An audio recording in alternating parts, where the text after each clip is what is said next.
Hey everybody, got another video here for you. So the new string anchors have arrived, and this is what they look like. They're the little triangular ones. I can zoom up here a little bit.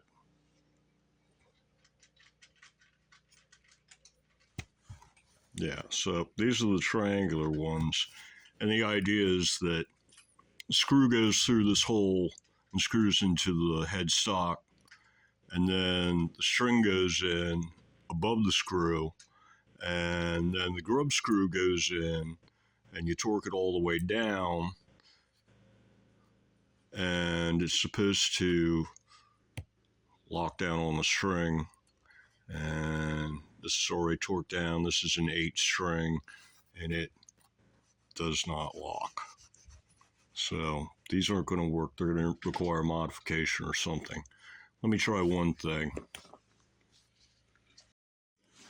This is promising. I put the wood screw in, and it looks like it does lock down with the wood screw in place. So yeah, that's locked. It's not going anywhere. Cool. So yeah, I can put these guys on number 1 and number 2, and everything should be good. Or I can change them all just to keep it all looking the same. But yeah, this should work. I guess I should probably change them all to be thorough and such. Keep it all looking the same.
So, right size tool for the job.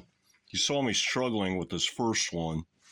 I switched down from, I guess it was this screwdriver to this screwdriver, and it's a whole lot easier.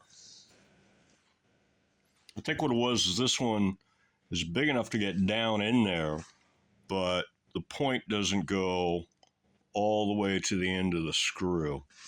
But this one is pointy enough to get all the way down to the bottom end of the screw and seat well, so it gets a better grip. Okay, they're on, but this one is kind of over this way a little bit at the bottom, and I think it's got clearance issues with the truss rod cover where the hole's drilled right now. So I think I'm going to take this one back off and try to fill the hole and re-drill it over like right next to it in order to straighten this one up a little bit in relation to the rest of them.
Yeah, that looks a little straighter.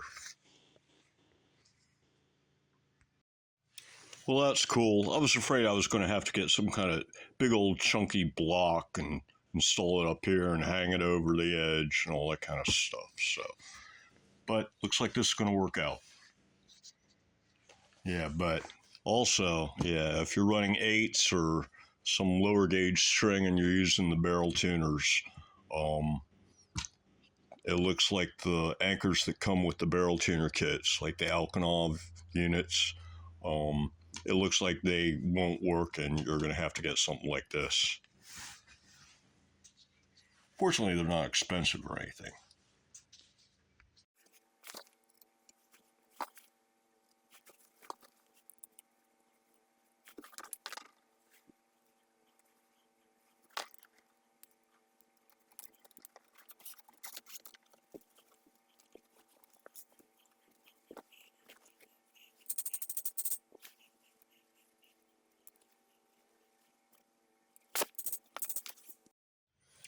Well, you torque it down all the way on the number 1 and it still slips. Fortunately, these use like the next size up in a grub screw. They might be like an M3 instead of an M2 kind of a thing. And like the head of this nail will fit down in there as a spacer. It might have actually worked on the old ones. But yeah, that might work. I've done that before with these in order to get this to work.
Well, now it's behaving like it's going to need more next shim.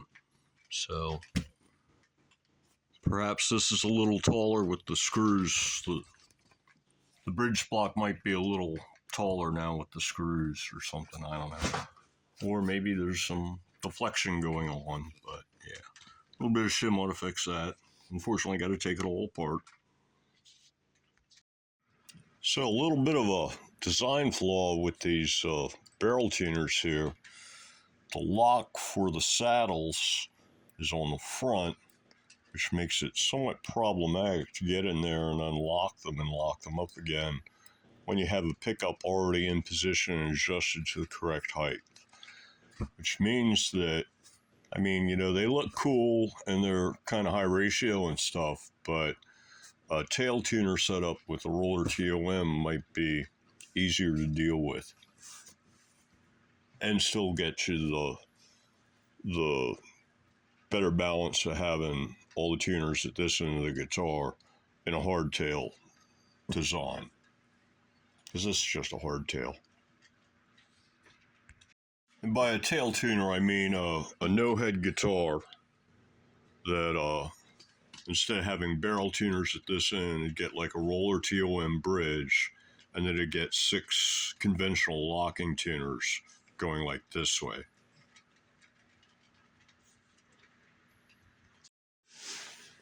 Okay, got the neck off. And as you may recall, I just spot glued these 2 1mm shims in here. So the plan is to replace them with a pair of 2mm and see what happens.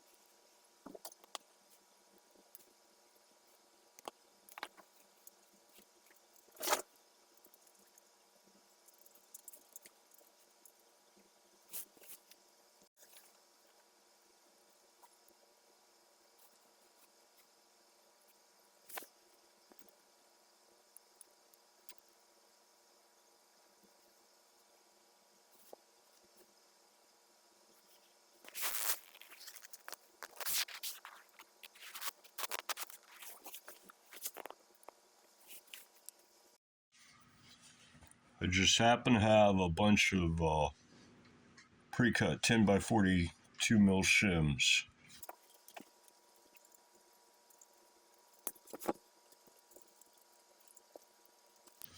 We'll see what something like that does.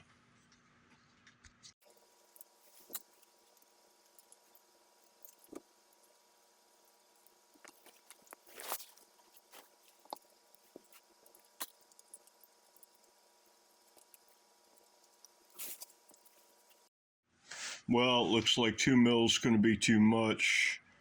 I'm on the frets here, and the saddle's all the way down, and it's only got a couple mil worth of adjustment, and I couldn't get it up high enough, so the saddle's probably below the fret plane at the moment. I wouldn't be surprised. So let's see what the old straight edge says.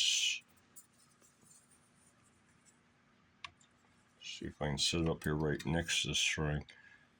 As now it's like just about at the saddle line, maybe 1/10 of a mil below. I mean, sorry, not the saddle line, the fret plane.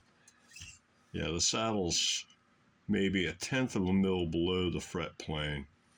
So yeah, there's not quite enough adjustment in the saddle in order to get this up to 1.4 at the 24th.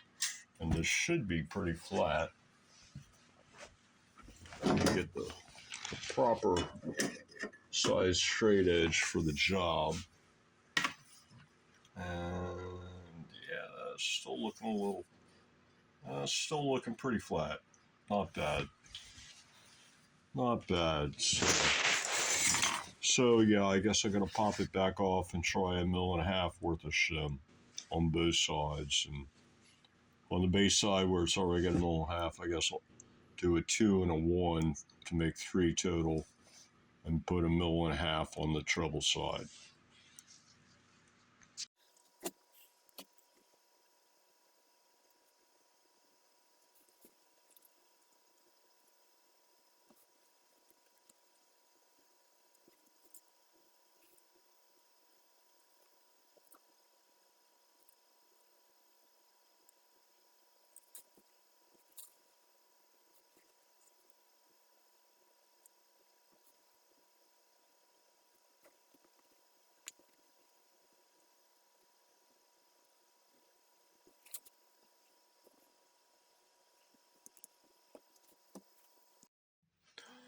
Okay, got a 1.5 and 3 mil of shim in it now, and it's looking much better. I've got the saddle is up maybe half a turn, and I'm getting just a hair of drag at 1.4 mil on the 24th. And the fret plane's as flat as possible, so I think I'm in the house.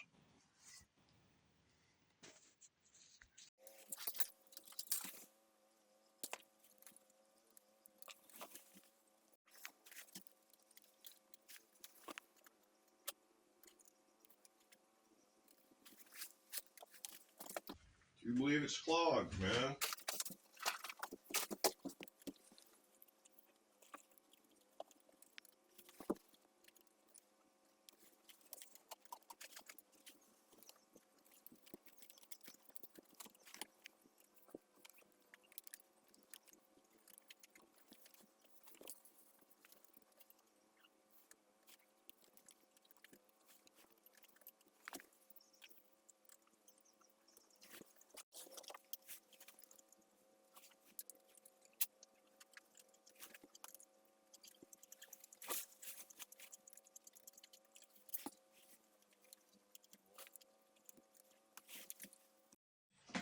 So, playing around with the saddles on these things, it really looks like the adjustment range for raising and lowering the saddles is only designed to deal with fretboard radius and nothing else. It's not really designed for your action, because if you've got like the 1 and 6 saddles all the way down and you've got your saddles installed at the correct height to get you the correct action at the 24th, then as you adjust the inner saddles up to compensate for the fretboard radius, you end up with them adjusted to a reasonable amount.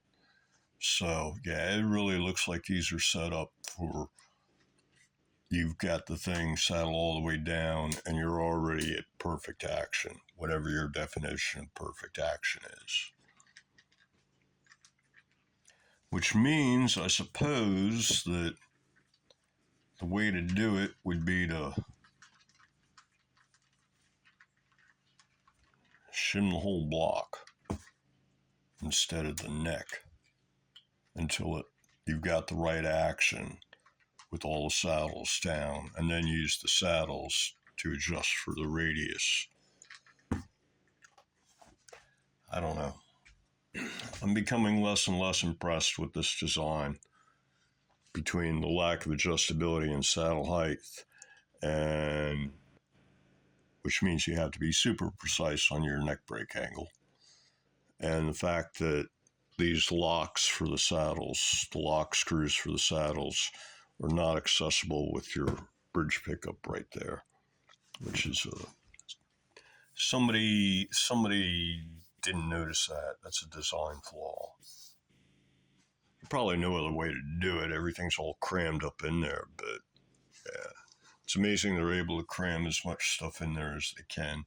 And these really, really small grub screws for setting the saddle height screws, it's like, you know, the smallest Allen wrench you've ever seen in your life. It's got to be like a 1/2 mil or something. And they're a bit fiddly as well. And they're only 3.5 millimeters long. And the things have a recessed groove in the bottom, so almost 1 millimeter of it is used just to keep the saddle straight. So yeah, I mean they're nice tuners and everything, but they're definitely not perfect. Because of the fact that you can't really get at these screws at the front to lock the saddles, um, with the pickup in the way. In order to get at those screws, what I had to do was when the strings were off or loose, no, off actually, because they can't even be in the anchors. It's too tight. Um, I had to loosen up all the saddles and slide them all the way back so they could get an Allen wrench in the front of them to get these saddle lock screws loosened up so that I could adjust the action. And then once I've got it all adjusted, then I've got to take the strings off it again, loosen up the saddle, slide them all the way back, lock down, loosen up the tuner, slide them all the way back, lock down all the saddles with the lock screws, and then put it all back at best guess to where intonation should be, string it all back up, tune it back up, and then set the intonation once the saddles have been locked. So yeah, kind of a pain to deal with. I'm really given all this futz that I'm having to go through with these things. I'm really starting to think that a tail tuner design's better, because you just have a roller TOM here and 6 traditional tuners down here, and you just do a string through up here, and the string through eliminates your string anchor issues, and the roller TOM has plenty of height adjustability, and your compensating for the fretboard radius is already built into the bridge itself. And it's a roller, so it's nice and low friction and shouldn't have any tuning stability issues. And then you use locking tuners for convenience. And you can put high ratio on if you want. I don't really find them that necessary. So, yeah, all this messing around with these barrel tuners. I mean, this is like maybe the 4th build I've done with barrel tuners, something like that. But I'm starting to think that a tail tuner might be superior for doing a hardtail type no-head design. Okay, at last. Took a couple more tries, but I finally got the right amount of shim in there. It's all tuned up, and the saddles are adjusted to 1.4 mil action at the 24th with 0 relief. And now I have to loosen up the tuners, unlock the string anchors, and loosen up the strings, undo the string anchors, pull the strings out, loosen up the tuners, slide them all the way back, come in with this wrench, I believe it is, and tighten up all these screws in the front to lock down the saddles. Then I have to put all the tuners back in what I've been guessing is proper intonation, about where it's at now. And then I have to lock them down and string it up again and check the intonation. And one by one, you have to loosen them up and get in there and move them around. And it's a pain, but yeah, that's life. I'm seriously reconsidering using barrel tuners going forward, though, after all this hassle, because I wouldn't want to have to go through this every single time. And yeah, so I mean, in the past, it's like I've been lucky on the neck break angle. I've been lucky on the limited amount of adjustment. I think in the past I just said, "Oh, there's no way to get at those. I'm going to leave the saddles unlocked," and then when the strings release, the saddles fall out and you lose them. And I just got lucky on guessing the intonation and didn't really have to mess with much anything there. So I think in the past I just got lucky, and this time I wasn't that lucky and got to see just what a pain it is to set these things up correctly. So yeah, now I'm going to go finish all that part.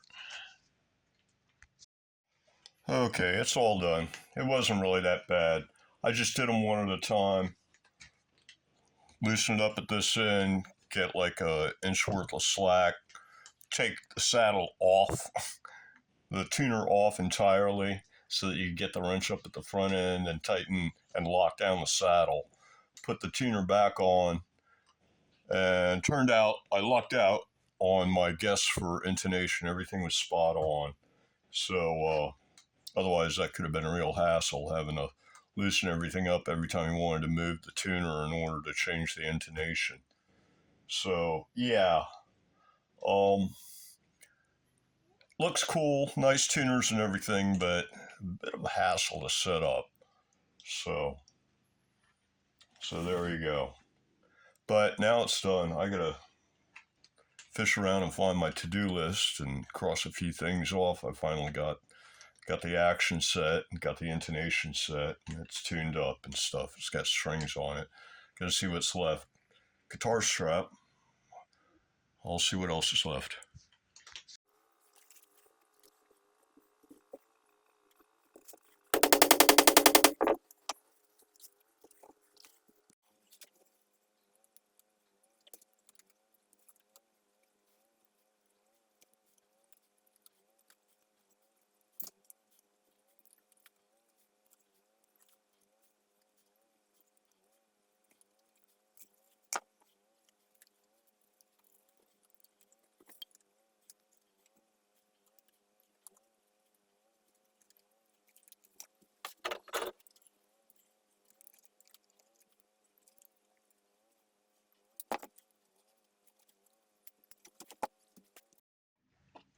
Well, I think for this task I can retire the leather punches in favor of X-Acto knives. That's like that X-Acto knife worked better than anything I've ever used before.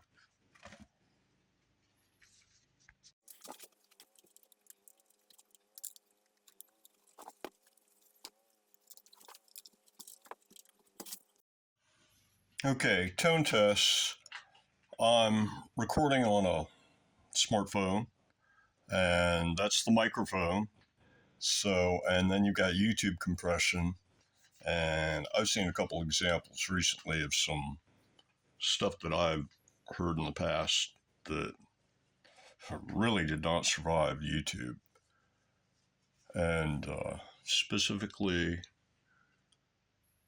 Rick Derringer and OJ's. So, yeah, cuts from like the early 70s that there's like nothing left above 2000 hertz of the original signal to speak of.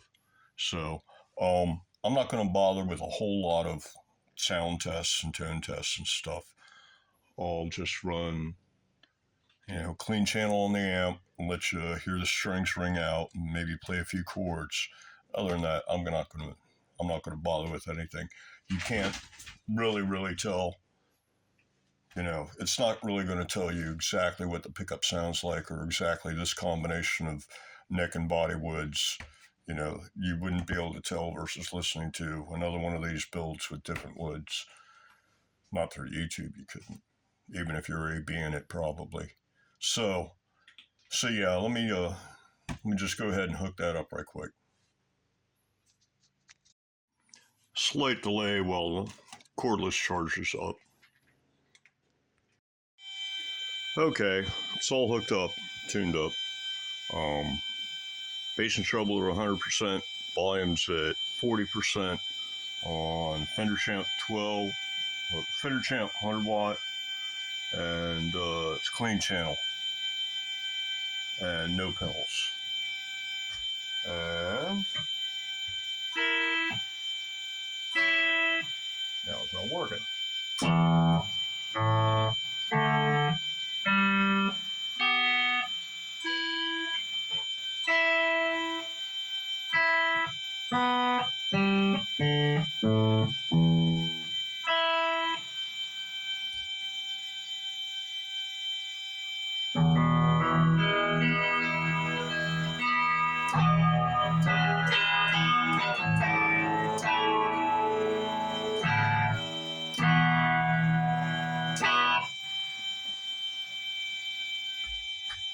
there's your sound demo. See you all later. Now it's time for me to go play this thing for real.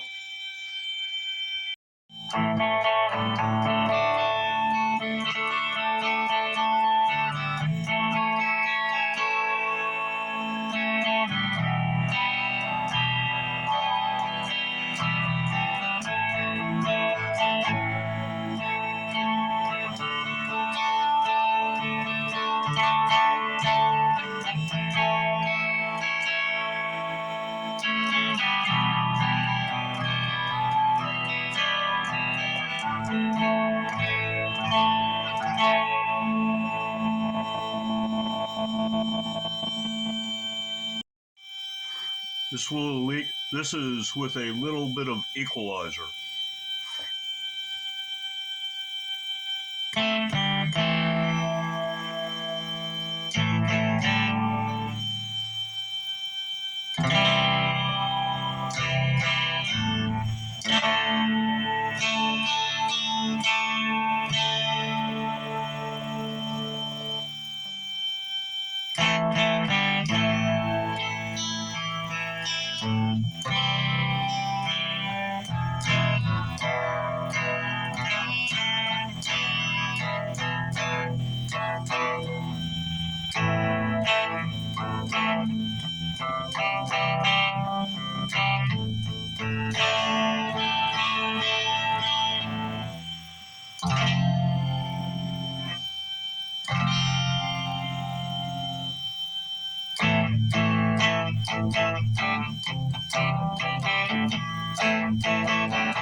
Just doing time on planet Earth.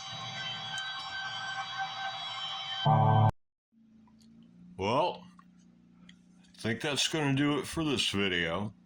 So, until the next one, everybody, have a good one.